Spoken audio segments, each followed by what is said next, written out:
Uma outra informação: a Comissão de Relações Exteriores do Senado aprovou nesta terça-feira um convite para que o ministro das Relações Exteriores, Mauro Vieira, explique o asilo diplomático concedido pelo Brasil à ex-primeira-dama do Peru, Nadine Heredia. Ela foi condenada por lavagem de dinheiro no caso Odebrecht. O requerimento foi feito por Sérgio Moro, que disse que é necessária a presença do ministro para garantir transparência, a legalidade e a responsabilidade na condução da política externa brasileira.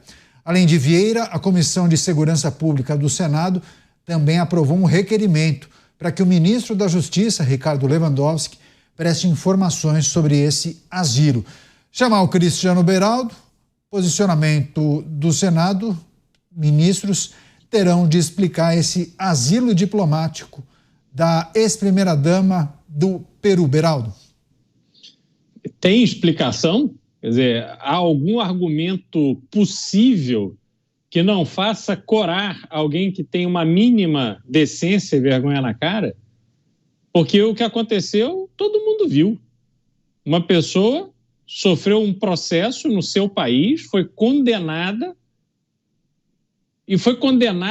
por participar de um esquema de corrupção e lavagem de dinheiro envolvendo uma empresa brasileira, num processo que está conectado com aquele que levou o próprio presidente do Brasil à prisão, e aí o governo brasileiro dispõe de um avião que nós pagamos para ir buscar essa condenada no Peru. E agora essa condenada vive como uma pessoa livre no Brasil.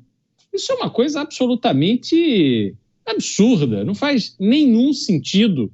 Não há nenhuma razão para que o Brasil se coloque nessa posição humilhante de, além de ser o país por onde toneladas de cocaína passam livremente para serem exportadas para os Estados Unidos e para a Europa, além do Brasil ser esse país onde armas de grosso calibre entram todos os dias sem o menor problema, além de sermos o país que está completamente dominado por facções criminosas, uma delas, o PCC, uma multinacional do crime que aterroriza o mundo inteiro.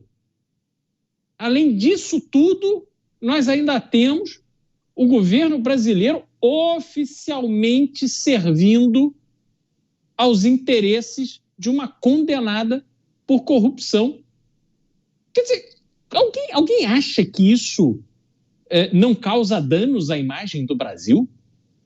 Alguém acha que para o Brasil, ao sentar numa mesa de negociação, seja lá com quem for, Estados Unidos agora, que está aí com essa situação das tarifas, o Brasil precisa se articular, precisa encontrar caminhos. Quer dizer, qual é a imagem que o Brasil chega nessas mesas de negociação? De que forma o Brasil é visto? Será que o Brasil está lá na elite, como o atual governo adora dizer, né, que o Brasil voltou, agora o Brasil é recebido por todo mundo, é levado em alta conta? Este Brasil? Não, esse Brasil é um Brasil desse tamaninho. É um Brasil medíocre, é um Brasil que lida com a escória da política do mundo, chafurda no lixo da corrupção. É neste tipo de ambiente que o atual Brasil se sente bem. Agora, faço uma distinção aqui que o Mota sempre nos lembra. Uma coisa é o país, outra coisa é o governo. O nosso país, o nosso Brasil, não é isso que o atual governo o transformou. O asilo diplomático concedido à ex-primeira-dama do Peru repercute, né, Dávila? Inclusive, os senadores aprovaram esses requerimentos para escutarem as explicações dos integrantes do governo federal em relação a esse benefício após a condenação da ex-primeira-dama. Dávila. Canhato, isso é o histórico de um governo que vem usando a diplomacia brasileira como uma arma ideológica, partidária, militante e não mais como um instrumento de política de Estado. um instrumento que defende os interesses nacionais. Agora, a política serve ao partido no poder, ao governo no poder. Um partido e um governo conivente com a corrupção. Este é o problema central e a política externa, infelizmente, acaba se submetendo a esse tipo de jogo raso. A convocação do ministro será ótima para esclarecer por que o Brasil dá asilo político a uma corrupta envolvida num escândalo com uma construtora brasileira no seu país. Ora, Dávila, é importante você ter finalizado destacando esse caso de corrupção que envolveu uma construtora brasileira e nós observamos situações parecidas, né? Casos muito similares e semelhantes em alguns países também governados nas respectivas ocasiões, por governos progressistas, de centro-esquerda ou de esquerda. Qual é a intersecção, quais são as características entre esses episódios que envolvem as gestões progressistas nesses países, hein, Dávila?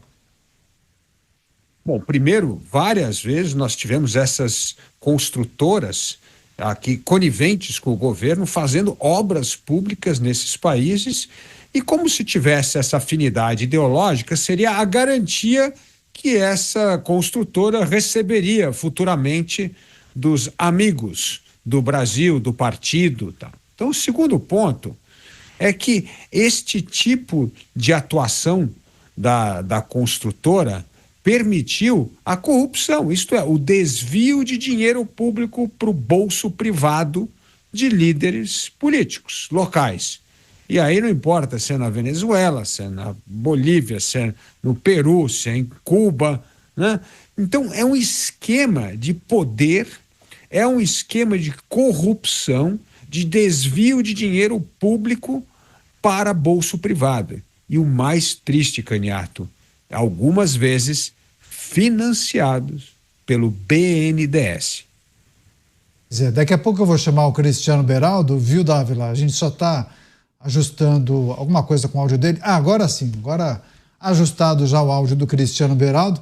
E aí, Beraldo, é importante a gente lembrar também daquela manifestação da ONG Transparência Internacional, porque aquela manifestação, de forma muito sintética, eu acho que acaba resumindo um pouco das reflexões e da importância desse episódio para as muitas análises que foram feitas por você, né? A manifestação dizia alguma coisa do tipo: o Brasil exportou corrupção, né? Fazendo menção a esse episódio que aconteceu de forma majoritária aqui no Brasil, mas também houve episódios muito parecidos com a mesma construtora, mas também com outras construtoras brasileiras. E aí a nota da manifestação da ONG Transparência Internacional diz que o Brasil exportou corrupção, citando esses episódios como exemplo, e importa a impunidade, né? Quando concede o benefício à ex-primeira-dama do Peru.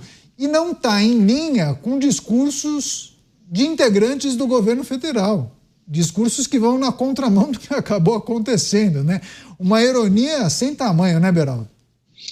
Olha, Caniato, não dá para entender o Brasil de hoje, porque quando você avalia eventos que vão acontecendo, fica muito evidente que não há uma linha que sustente o discurso que é utilizado.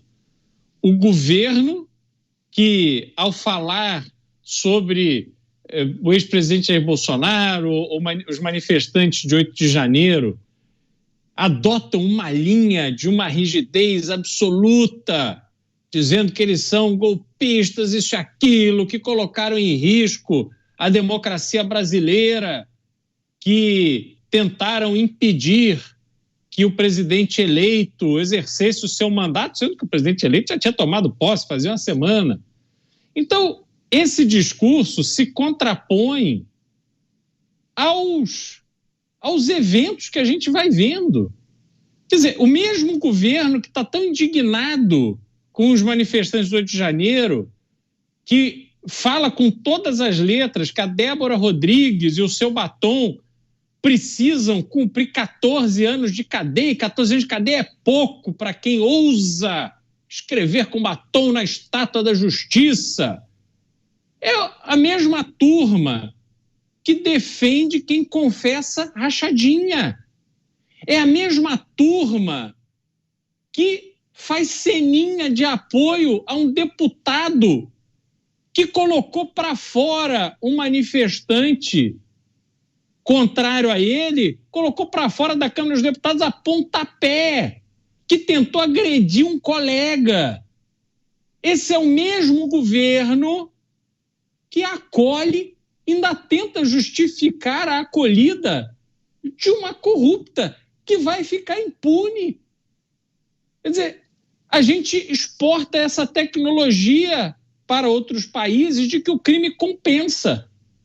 Você rouba o dinheiro público, que essa turma é tão preocupada com os pobres, né? Mas na hora de roubar o dinheiro público, não pensam duas vezes. É só ver o que aconteceu, está acontecendo nos fundos de pensão dos mesmos autores que saquearam os fundos de pensão no passado, estão vindo as indicações de quem comanda os fundos de pensão hoje em dia. Então, esse esquema ilógico que se montou no Brasil revela que não há absolutamente nenhuma coerência, não há absolutamente nenhuma preocupação legítima e verdadeira com o país, não há nenhuma preocupação com a população brasileira. O que há é a pura defesa de interesses pessoais, interesses eleitorais e dos amigos parceiros do crime. É isso que a gente está vendo. Tá certo. A gente vai acompanhar os desdobramentos dessas possíveis oitivas que acontecerão no Senado Federal.